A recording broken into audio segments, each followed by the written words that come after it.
Olá! Sabe, no ambiente de trabalho, muitos perigos são bem óbvios, fáceis de enxergar. Mas e se os mais devastadores fossem completamente invisíveis? Hoje, a gente vai jogar uma luz nessas ameaças ocultas e descobrir como controlar cada uma delas antes que seja tarde demais. Vamos começar com um desafio rápido. Pensa aí, o que esses três lugares, que parecem não ter nada a ver um com o outro, um silo, uma oficina e um posto, poderiam ter em comum? A resposta é bem surpreendente e revela um risco que todos eles compartilham. Um risco com um potencial, assim, catastrófico. É isso aí. O que une todos eles é um inimigo que a gente não vê e que é extremamente explosivo. Não é algo que dá para apontar ou tocar. É uma ameaça que se forma quietinha, no ar que se respira ali no local de trabalho.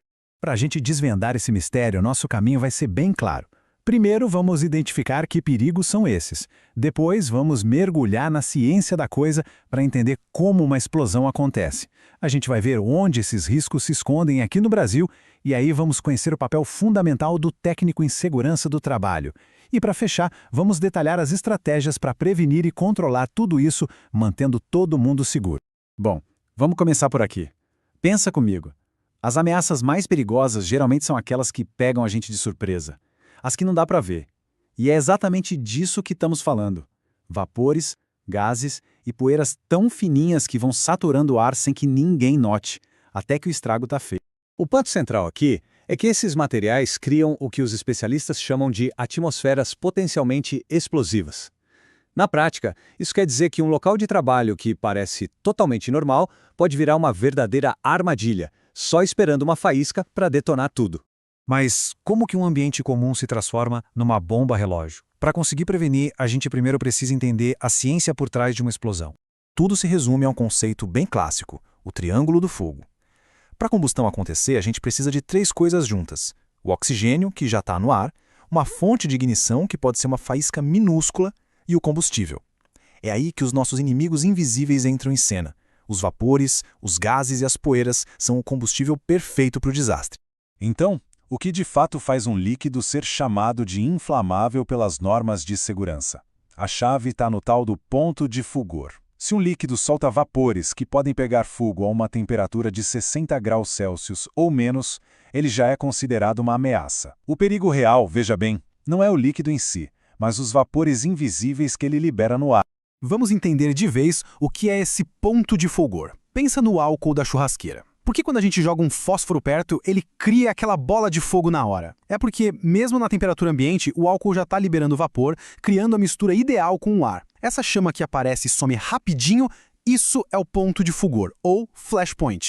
E aqui o perigo fica ainda mais nítido. Dá uma olhada na gasolina. O ponto de fulgor dela é de menos 42 graus Celsius. Isso é impressionante. Quer dizer que mesmo no dia mais frio do ano, ela está o tempo todo liberando vapores inflamáveis. O álcool, com ponto de fulgor perto dos 12 graus, também é um risco constante na maioria dos dias.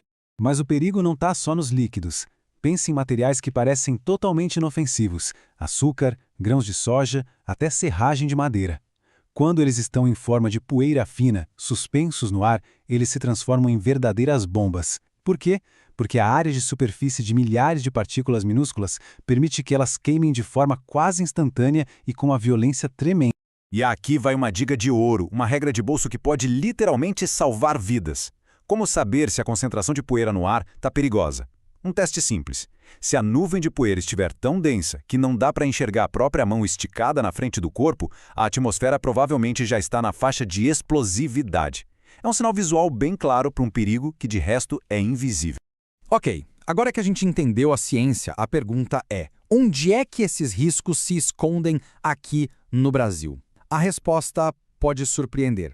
Eles estão em muito mais lugares do que a gente imagina.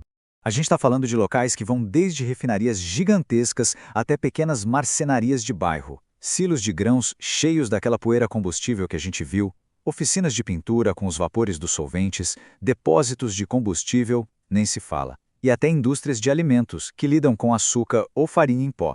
A ameaça, de fato, está em toda parte.